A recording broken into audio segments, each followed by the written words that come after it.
The warning Cruise Control and Speedtronic Inoperative may have several culprits, but looking at the behavior of your vehicle when you see this message, you can quite often spot the actual problem. First of all, this message very often appears when you try to activate the cruise control. Of course, the cruise control will not work since the system doesn't get important readings or can't communicate with an important unit for the cruise control to operate safely. The first thing to check is the brake light switch. Ask someone to press the brake pedal and when the car is stationary and see if the brake lights work.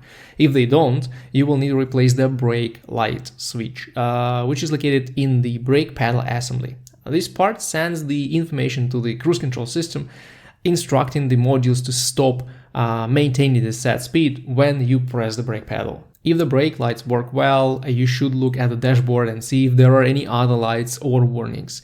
You may see a check engine light if the issues are connected with the throttle or some engine sensor, or you may find the ABS light illuminating. In this case, one of the ABS sensors in the wheel hubs may be faulty, and the cruise control as well as the ESP will not be functioning. With the help of a good scan tool or diagnostic software on your computer, you may find out which wheel malfunctions and just replace the faulty sensor. If everything is okay, you see no lights and the brake lights work properly, there is another possible culprit: unevenly worn out tires. A lot of Mercedes models use different tire sizes for front and rear wheels. Also, it's important that both tires on one axle are worn out evenly. Otherwise, the diameter of the wheels will be slightly different. Since the difference is very small, the ABS and the ESP will cope with this and throw no warning lights, but the cruise control is very sensitive to even slight changes in wheel speed readings,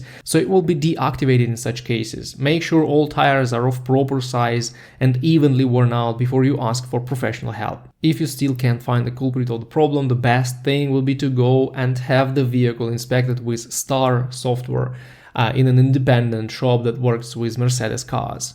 The set of error codes from various control modules will help you get much more data for proper repairs.